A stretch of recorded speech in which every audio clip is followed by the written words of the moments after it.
PROMETHEUS. Prometheus was a young Titan, no great admirer of Zeus.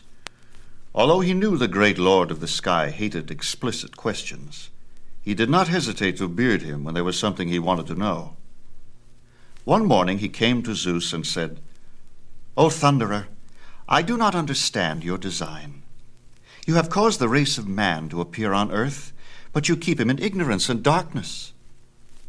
"Perhaps you had better leave the race of man to me," said Zeus. "What you call ignorance is innocence. What you call darkness is the shadow of my decree. Man is happy now, and he is so framed that he will remain happy unless someone persuades him that he is unhappy. Let us not speak of this again." But Prometheus said, "Look at him. Look below. He crouches in caves. He is at the mercy of beast and weather. He eats his meat raw. If you mean something by this, enlighten me by your wisdom. Tell me why you refuse to give man the gift of fire." Zeus answered, "Do you not know, Prometheus, that every gift brings a penalty? This is the way the fates weave destiny, by which gods also must abide. Man does not have fire, true, nor the crafts which fire teaches. On the other hand, he does not know disease, warfare, old age, or that inward pest called worry. He is happy, I say, happy without fire, and so he shall remain." "Happy as beasts are happy," said Prometheus. "Of what use to make a separate race called man and endow him with little fur, some wit, and a curious charm of unpredictability? If he must live like this, why separate him from the beasts at all?" "He has another quality," said Zeus, "the capacity for worship, an aptitude for admiring our power, being puzzled by our riddles and amazed by our caprice. That is why he was made." "Would not fire and the graces he can put on with fire make him more interesting?" "More interesting, perhaps, but infinitely more dangerous. For there is this in man, too, a vaunting pride that needs little sustenance to make it swell to giant size. Improve his lot, and he will forget that which makes him pleasing, his sense of worship, his humility. He will grow big and poisoned with pride and fancy himself a god. And before we know it, we shall see him storming Olympus. Enough, Prometheus. I have been patient with you, but do not try me too far. Go now, and trouble me no more with your speculations." Prometheus was not satisfied. All that night he lay awake making plans. Then he left his couch at dawn, and standing tiptoe on Olympus, stretched his arm to the eastern horizon, where the first faint flames of the sun were flickering. In his hand he held a reed filled with a dry fiber. He thrust it into the sunrise until a spark smoldered. Then he put the reed in his tunic and came down from the mountain. At first men were frightened by the gift. It was so hot, so quick. It bit sharply when you touched it, and for pure spite made the shadows dance. They thanked Prometheus and asked him to take it away. But he took the haunch of a newly killed deer and held it over the fire. And when the meat began to sear and sputter, filling the cave with its rich smells, the people felt themselves melting with hunger and flung themselves on the meat and devoured it greedily, burning their tongues. "This that I have brought you is called fire," Prometheus said. "It is an ill-natured spirit, a little brother of the sun. But if you handle it carefully, it can change your whole life. It is very greedy. You must feed it twigs, but only until it becomes a proper size. Then you must stop, or it will eat everything in sight, and you too. If it escapes, use this magic, water. It fears the water spirit, and if you touch it with water, it will fly away until you need it again." He left the fire burning in the first cave, with children staring at it wide-eyed, and then went to every cave in the land. Then one day Zeus looked down from the mountain and was amazed. Everything had changed. Man had come out of his cave. Zeus saw woodmen's huts, farmhouses, villages, walled towns, even a castle or two. He saw men cooking their food, carrying torches to light their way at night. He saw forges blazing, men beating out plows, keels, swords, spears. They were making ships and raising white wings of sails and daring to use the fury of the winds for their journeys. They were wearing helmets, riding out in chariots to do battle like the gods themselves. Zeus was full of rage. He seized his largest thunderbolt. "So they want fire," he said to himself.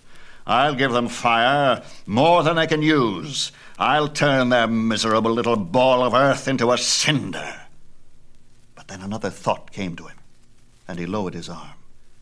"No," he said to himself. "I shall have vengeance, and entertainment too.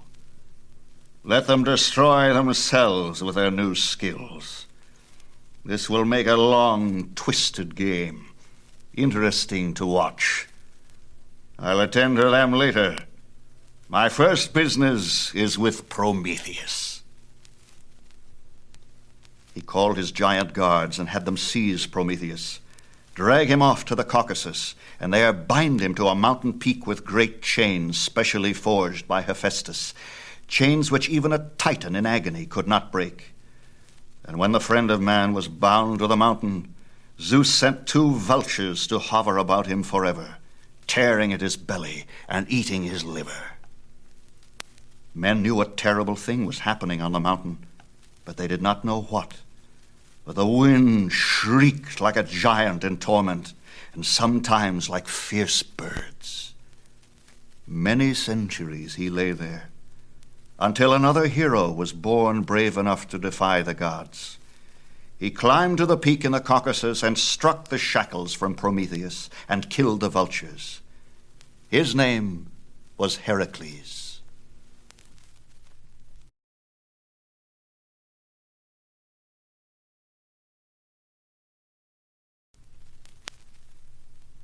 Daedalus. The gods, being all-powerful, needed a more subtle praise than obedience. They preferred their intention to become man's aspiration, their caprice his law.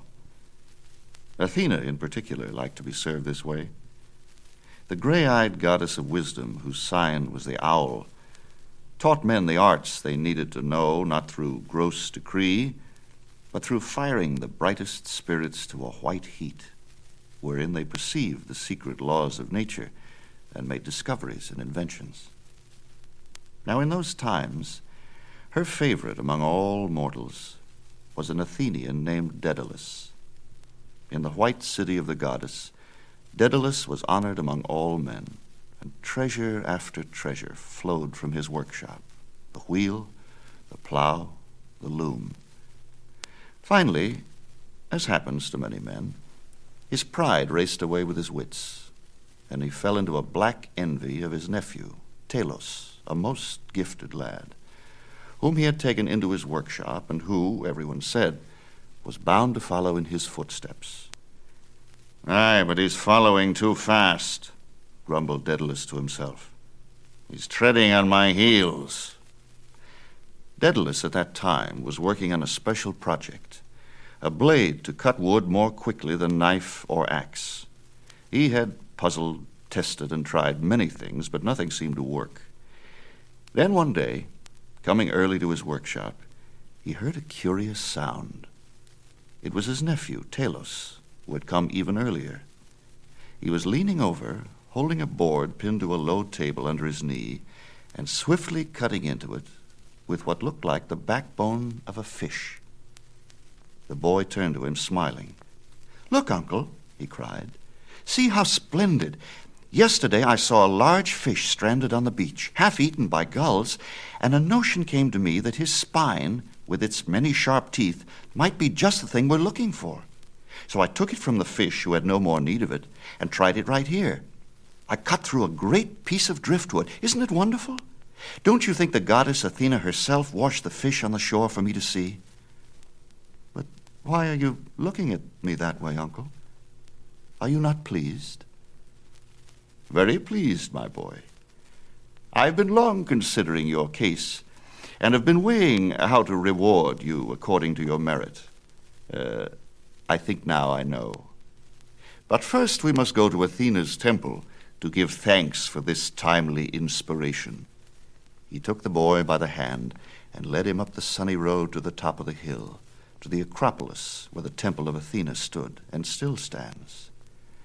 Daedalus led him to the roof of the marble building, and there, as the lad stretched his arms toward heaven, Daedalus stepped softly behind him, placed his hands on his shoulders, and pushed. The boy went tumbling off the temple, off the hill to the rocks below. But Athena, who had heard the first words of the boy's prayer, caught him in midair and turned him into a partridge which flew away, drumming. She then withdrew her favor from Daedalus. Word of the boy's death flashed through the city. Nothing could be proved against Daedalus, but he was the target of the darkest suspicions, which, curiously enough, he took as an affront, for nothing could be proved, so he felt unjustly accused. "Ungrateful wretches," he cried, "I will leave this city. I will go elsewhere and find more appreciative neighbors." He had not told them about his invention of the saw, but took the model Talos had made and set out for Crete. Arriving there, he went directly to the palace of King Minos, who at that time was the most powerful king in all the world, and made him a gift of the marvelous tool that could cut wood more swiftly than knife or axe. Minos, delighted, immediately appointed Daedalus court artificer, smith extraordinary, and fitted out a workshop for him with the likeliest lads for apprentices. Minos also gave the old fellow a beautiful young slave girl for his own. Now the Cretan women were the loveliest in the world, and Crete's court the most glittering. The capital city of Knossos made Athens seem like a little village. Women and girls alike wore topless dresses, gems in their hair, and a most beguiling scent made by slaves who had been blinded so that their noses would grow more keen. Daedalus was an honored figure at this court, and a novelty besides. The Cretans were mad for novelties, so the old man was much flattered and content. He was a special favorite with the young princesses, Ariadne and Phaedra, who loved to visit him at his workshop and watch him make things. He became very fond of the girls and made them marvelously jointed wooden dolls with springs cunningly set and coiled so that they curtsied and danced and winked their eyes. Queen Pasiphae also came to see him often. He made her a perfume flask that played music when it was uncorked, and a looking glass that allowed her to see the back of her head. She spent hours with him, gossiping, for she was very bored. The queen kept coaxing Daedalus to tell her why he had really left Athens, for she sensed a secret. But all he would ever say was that the goddess Athena had withdrawn her favor, so that he had been forced to leave her city. "Goddess Athena," she cried. "Goddess this and god that. What nonsense! These are old wives' tales, nursery vapors, nothing for intelligent men and women to trouble themselves about." "Oh, my lady," cried Daedalus, "in heaven's name take care what you say. The gods will hear, and you will be punished." "And I took you for a sophisticated man," said the queen. "A man of the world, a traveler, a scientist. I am disappointed in you." "Gods, indeed. And are you not, my smith, more clever by far than that lame Hephaestus? And am I not more beautiful than Aphrodite?" She stood up tall and full-bodied, and indeed very beautiful. The old man trembled. "Come here. Come closer. Look at me. Confess that I am more beautiful than the Cytherean Aphrodite. Of all the gods, she is the one I disbelieve in most. Love. My serving maids prate of it. My daughters frisk with the idea. All through the island, men meet women by rock and tree. Their shadows mingle. And I have Minos, the crown on a stick, who loves nothing but his own decrees." "Softly, madam, softly," said Daedalus. "You are not yourself. It is midsummer, a confusing time for women. What they say then must be discounted. Your wild words will be forgiven, but please do not repeat them. Now, see what I have made for you, even as you were saying those foolish things. A parasol, lighter than a butterfly's wing, and yet so constructed that it opens by itself like a flower when it feels the sun. But Aphrodite had heard, and she planned a terrible vengeance. Now Minos had always been very fond of bulls, especially white ones. He was not aware that this was a matter of heredity, that his mother, Europa, had been courted by Zeus, who had assumed the guise of a white bull for the occasion. The king knew only that he liked white bulls, and, since he was in a position to indulge his preferences, he sent through all the world for the largest, the finest, and the whitest. Finally, one arrived, the most splendid bull he had ever seen. It was dazzling white, with hot black eyes, polished hooves, and coral pink nostrils. Its long, sharp horns seemed to be made of jet. The king was delighted and sent for all the court to see his fine new bull. He had no way of knowing that the animal had been sent by Aphrodite, and neither did Pasiphae. As soon as the queen saw the bull, she felt herself strangling with a great rush of passion. She fell violently, monstrously in love with the bull. She came to Daedalus and told him, "What shall I do?" she moaned. "What can I do? I'm going mad. It's tearing me to pieces. You are the cleverest man in the world. Only you can help me. Please, please tell me what to do." Daedalus could not resist the beautiful queen. Besides, she had touched his vanity. He had to prove himself clever enough to help her in her impossible wish. He thought and finally went to work. He fashioned a wooden cow with amber eyes, real ivory horns, and ivory hooves, and tenderly upholstered it with the most pliant cowhide. It was hollow, and so shaped that Pasiphae could hide herself inside. He put wheels on the hooves and springs in the wheels. That night, as the moon was rising, the great white bull saw the form of a graceful cow gliding toward him over the meadow, mooing musically. The next morning, Pasiphae came to the workshop. She gave Daedalus a great leather bag full of gold and said, "Be careful, old friend. This secret is a deadly one." Both Pasiphae and Daedalus were good at keeping secrets, but this was one that had to come out, for after a while the queen gave birth to a child who attracted a great deal of notice, as he was half bull. People derisively called him the Minotaur, or Minos's bull. Even in his most cruel fury, Minos was a careful planner.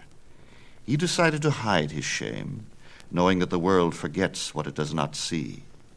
He had Daedalus construct a tangled maze on the palace grounds, a place of thorny hedges and sudden rooms called the labyrinth. There were paths running this way and that, becoming corridors, plunging underground, crossing each other, crossing themselves, each one leading back to the middle, so there was no way out. Here King Minos imprisoned Pasiphae and the Minotaur, and Daedalus too. Minos wanted to make very sure that the old craftsman would never divulge the secret of the labyrinth, so here Daedalus dwelt. His workshop was in the labyrinth, but he did not work well. At his bench he could hear Pasiphae howling, and the hideous broken bellowing of the bullman, who grew more loathsome and ferocious each day. His only comfort was his son, Icarus, who, of his own free will, chose to live with him because he so loved and admired his father. It was Icarus who said to him one day, "Father, I grow weary of this maze. Let us leave this place and go to places I have not seen." "Alas, dear boy," said Daedalus, "we cannot, for it is forbidden to leave the labyrinth." "You know the way out, do you not? You built the thing, after all." "Yes, certainly I know the way out, but I dare not take it. Minos would have us put to death immediately. All I can do is petition the king to allow you to go, but I must remain. No, we go together. But I have explained to you that we cannot. Minos is a great king, said Icarus, but he does not rule the whole earth. Let us leave the island. Let us leave Crete and cross the sea. You are mad, dear boy. How can we do this? The sea is locked against us. Every boatman on every craft, large and small, is under strict interdict against allowing me voyage. We cannot leave the island. Oh, yes, we can, said Icarus. I'll tell you how. Just make us wings. Wings? To fly with, like the birds. You know, wings. Is it possible? Can I do this? Birds have them. Therefore, they have been made. And anything, dear Father, that has been made, you can duplicate. You have made things never seen before, never known before, never dreamed before. I will start immediately, cried Daedalus. He had Icarus set out baits of fish and capture a gull. Then, very carefully, he copied its wings. Not only the shape of them, but the hollow bone struts and the feathers with their wind-catching overlaps and hollow stems. And he improved a bit on the model. Finally, one day, he completed 2 magnificent sets of wings with real feathers plucked from the feather cloaks the Cretan dancers used. They were huge, larger than eagle's wings. He fitted a pair to Icarus, sealing the pinions to the boy's powerful shoulders with wax. Then he donned his own. "Goodbye to Crete!" cried Icarus joyfully. "Hear me, boy," said Daedalus. "Follow me closely, and do not go off the way. Do not fly too low, or the spray will wet your wings, nor too high, or the sun will melt them. Not too high and not too low, but close by me, through the middle air." "Oh, come, come!" cried Icarus. And he leaped into the air, spreading his wings and soaring off above the hedges of the labyrinth as if he had been born with wings. Daedalus flew after him. They flew together over the palace grounds, over the beaches, and headed out to sea. A shepherd looked up and saw them, and a fisherman looked up and saw them, and they both thought they saw gods flying. The shepherd prayed to Hermes, and the fisherman prayed to Poseidon with glad hearts. Now they knew their prayers would be answered. Icarus had never been so happy. In one leap, his life had changed. Instead of groveling in the dank tunnels of the labyrinth, he was flying free under the wide, bright sky in a great drench of sunlight. The first boy in the history of the world to fly. He looked up and saw a gull, and tried to hold his wings steady and float on the air as the gull was doing, as easily as a duck floats on water.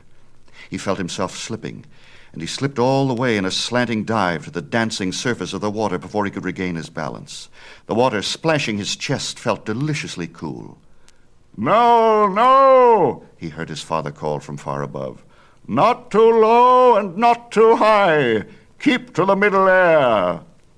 Icarus yelled back a wordless shout of joy and beat his wings and soared up toward the floating gull. He thought to himself, those things have been flying all their lives. Wait till I get a little practice, I'll outfly them all. Crete was a brown dot behind them now. There was no land before them, just the diamond-glittering water. Old Daedalus was beating his way through the air, steadily and cautiously, trying this wing position and that, this body angle and that, observing how the gulls thrust and soared. He kept an eye on Icarus, making mental notes about how to improve the wings once they had landed. He felt a bit tired. The sun was heavy on his shoulders. The figures spun in his head. I must not go to sleep," he said to himself. "I must watch the boy. He may do something rash." But Icarus was flying easily alongside, so Daedalus hunched his shoulders, let his chin fall on his chest, and half coasted on a column of air. He shut his eyes for a moment, just for a moment.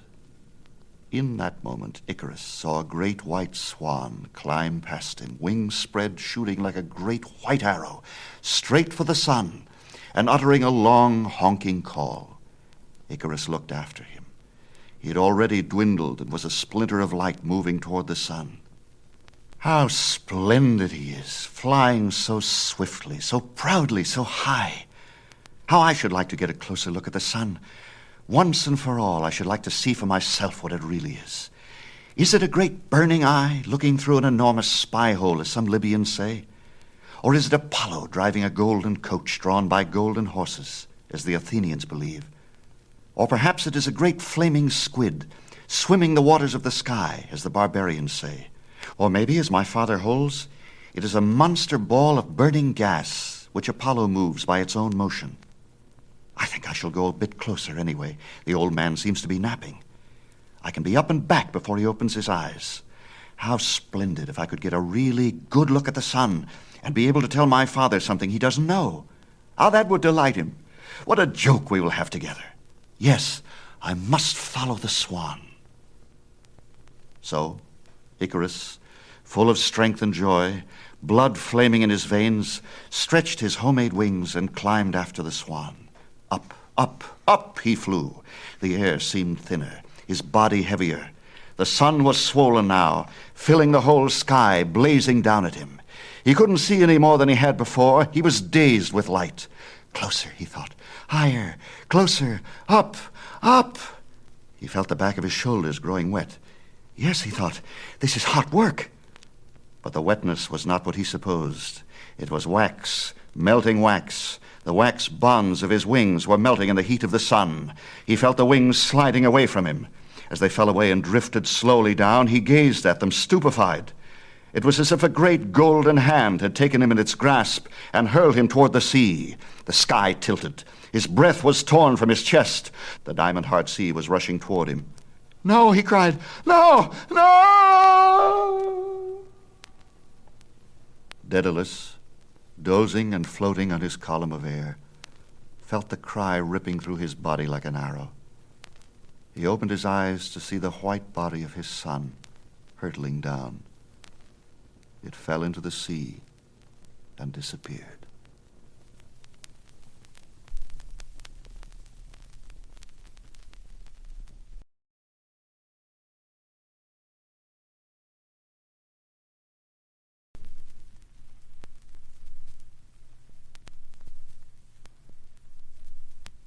Eros and Psyche.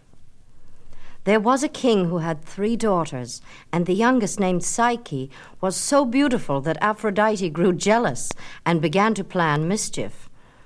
I'll teach that little upstart, she said to herself. How dare she go around pretending to be as beautiful as I? When I get through with her, she'll wish she'd been born ugly as a toad. She called her son Eros to her and said, Son, your mother has been insulted. See that castle down there? In a bower there, a maiden lies asleep. You must go pierce her with one of your arrows. While she's asleep, what good will it do? No good at all, just evil, which is exactly what I planned for her. But she can fall in love only with the one she is looking at when the arrow pierces her. Why bother when she is asleep?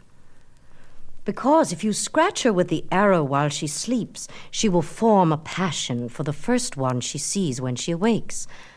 And I will take care to supply her with someone very special. The castle dwarf, perhaps, or the gardener who has just celebrated his 102nd birthday, or a donkey. Yes, that's possible, too.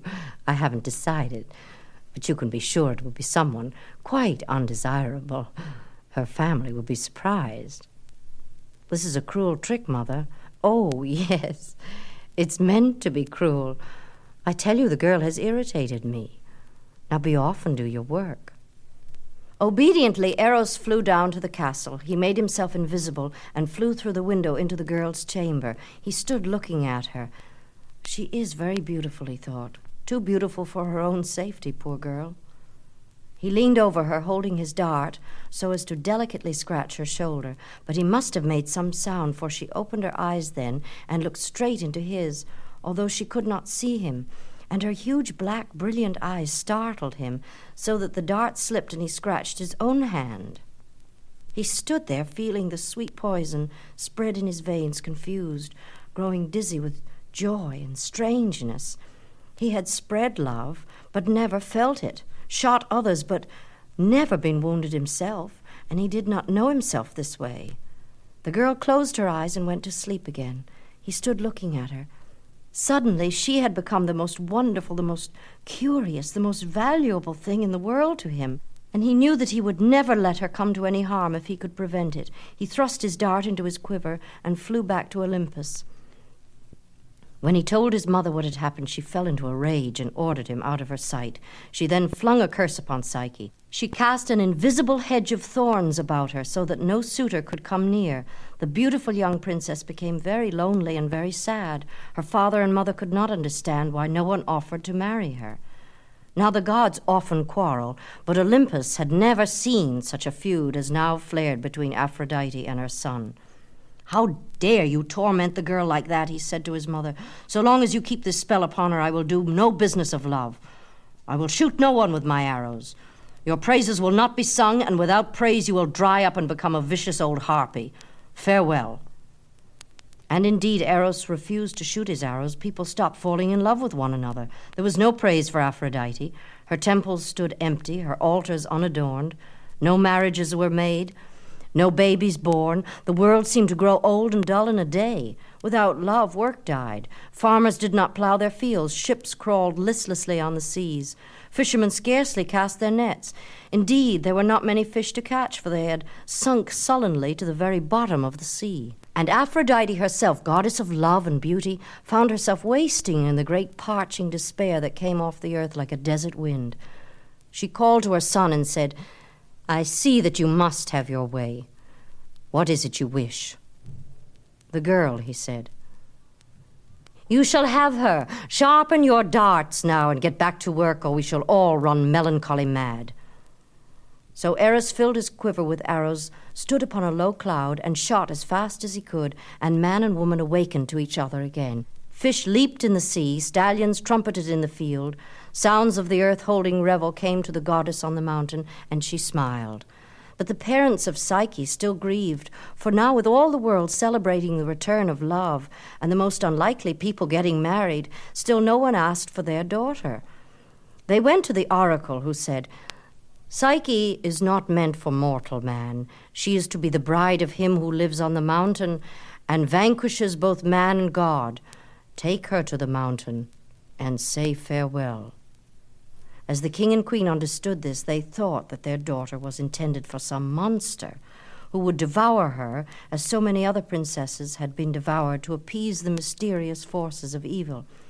They dressed her in bridal garments and hung her with jewels and led her to the mountain. The whole court followed, mourning as though it were a funeral instead of a wedding. Psyche herself did not weep. She had a strange, dreaming look on her face. She seemed scarcely to know what was going on. She said no word of fear, wept no tear, but kissed her mother and father goodbye and waited on the mountain, standing tall, her white bridal gown blowing about her, her arms full of flowers. The wedding party returned to the castle. The last sound of their voices faded. She stood there listening to a great silence. The wind blew hard, hard. Her hair came loose. The gown whipped about her like a flag. She felt a pressure upon her, and she did not understand. Then a huge, breathy murmur, the wind itself howling in her ear, seemed to say, "Fear not, I am Zephyrus, the west wind, the groom's messenger. I have come to take you home." She listened to the soft howling and believed the words she seemed to hear and was not afraid, even though she felt herself being lifted off the mountain, felt herself sailing through the air like a leaf. She saw her own castle pass beneath her and thought, "If they're looking up and see me now, they'll think that I'm a gull." And she was glad that they would not know her. Past low hills, over a large bay beyond forests and fields, and another ring of hills, the wind took her, and now she felt herself coasting down steeps of air, through the failing light, through purple clumps of dusk, toward another castle gleaming like silver on a hilltop. Gently, gently she was set down within the courtyard. It was empty. There were no sentries, no dogs, nothing but shadows and the moon-pale stones of the castle. She saw no one, but the great doors opened. A carpet unreeled itself and rolled out to her feet. She walked over the carpet, through the doors. They closed behind her. A A torch burned in the air and floated in front of her. She followed it. It led her through a great hallway into a room. The torch whirled. 3 more torches whirled in to join it, then stuck themselves in the wall and burned there, lighting the room. It was a smaller room, beautifully furnished. She stepped onto the terrace, which looked out over the valley toward the moonlit sea. A table floated into the room and set itself down solidly on its 3 legs. A chair placed itself at the table. Invisible hands began to set the table with dishes of gold and goblets of crystal shells. Food appeared on the plates, and the goblets filled with purple wine. "Why can I not see you?" she cried to the invisible servants.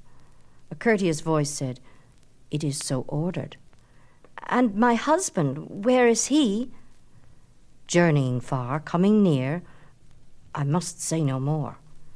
She was very hungry after her windy ride. She ate the food and drank the wine. The torch then led her out of the room into another room that was an indoor pool full of fragrant, warm water. She bathed herself. Fleecy towels were offered her, a jeweled comb, and a flask of perfumed oil. She anointed herself, went back to her room, and awaited her husband.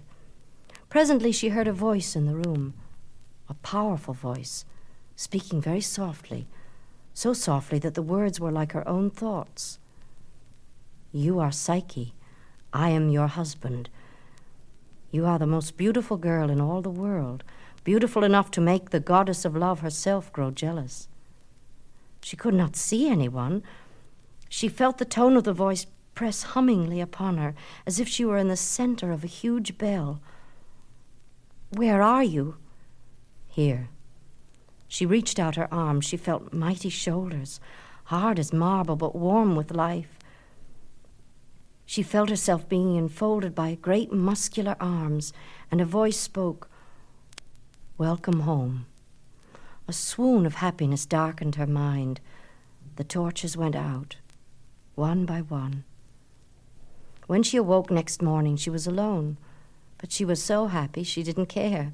She went dancing from room to room, exploring the castle, singing as she went.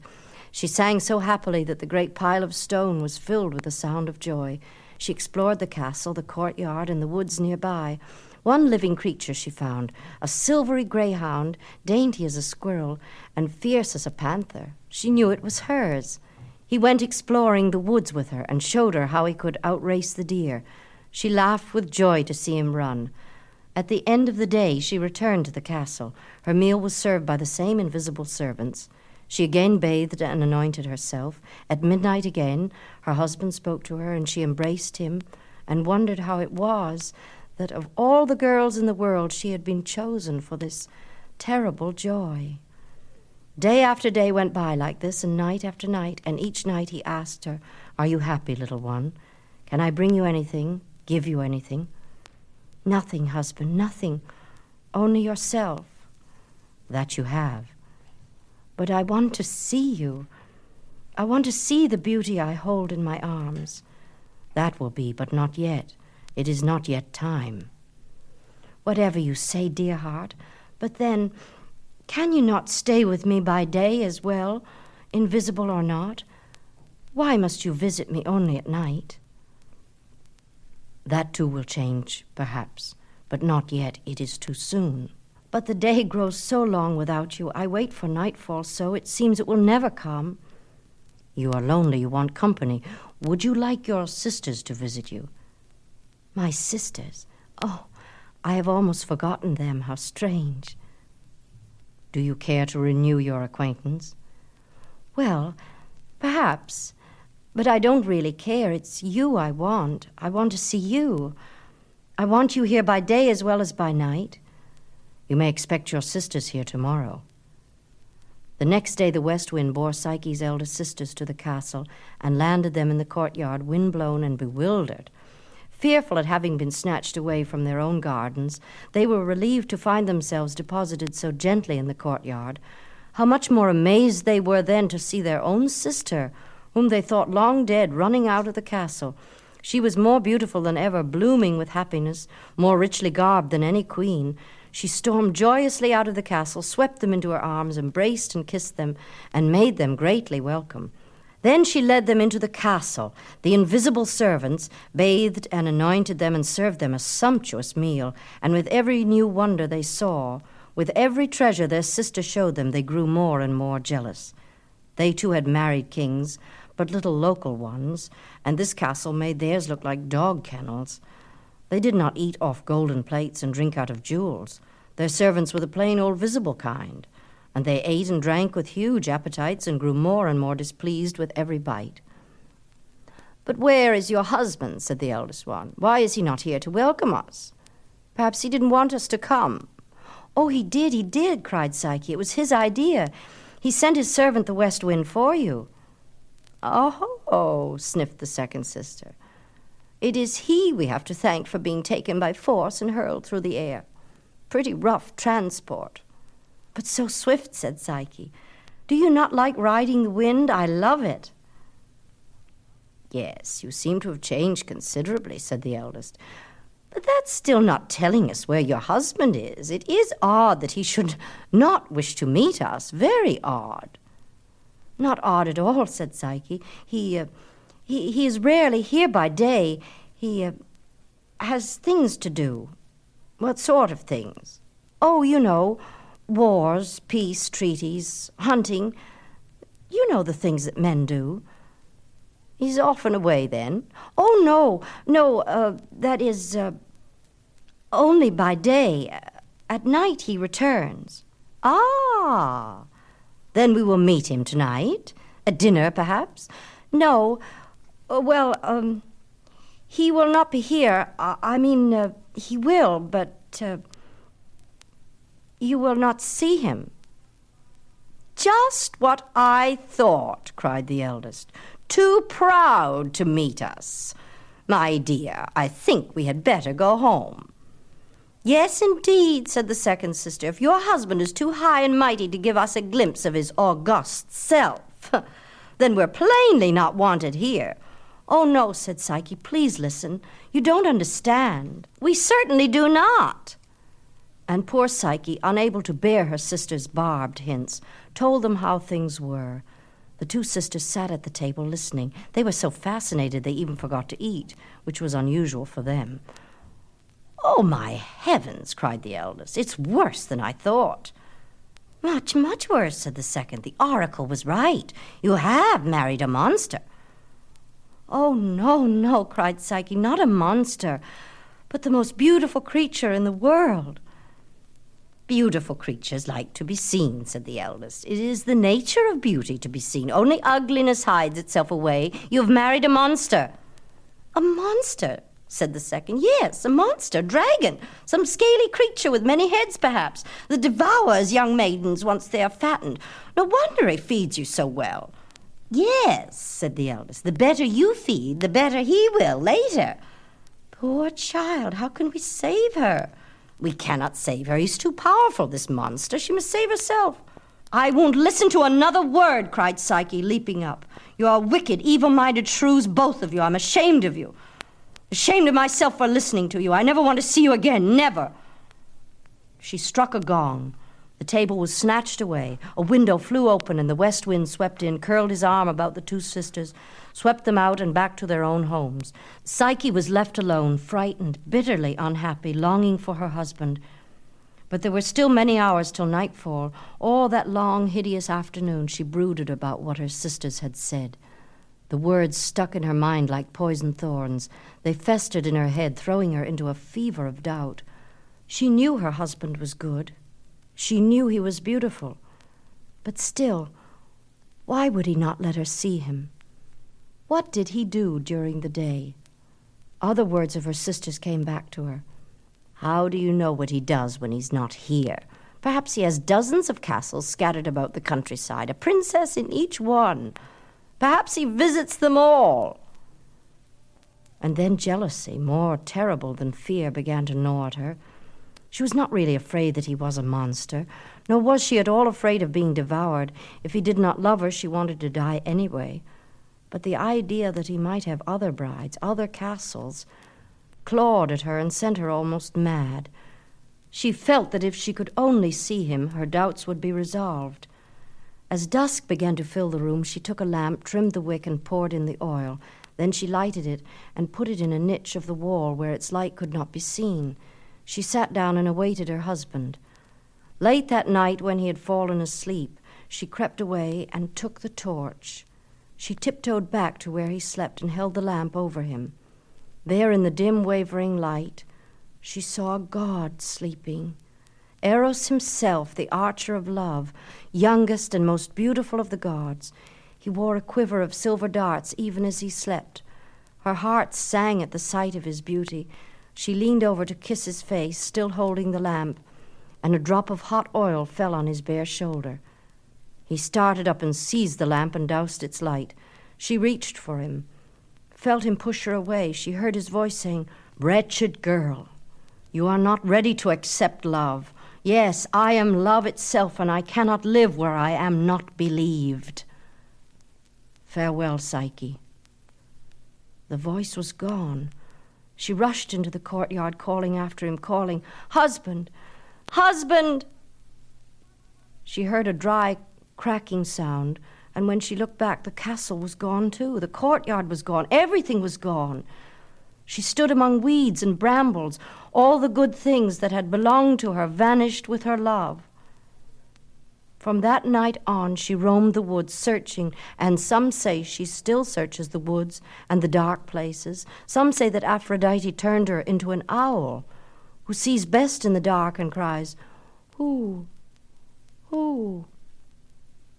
Others say she was turned into a bat that haunts old ruins and sees only by night. Others say her husband forgave her finally, that he came back for her and took her up to Olympus, where she helps him with his work of making young love. It is her special task, they say, to undo the talk of the bride's family and the groom's.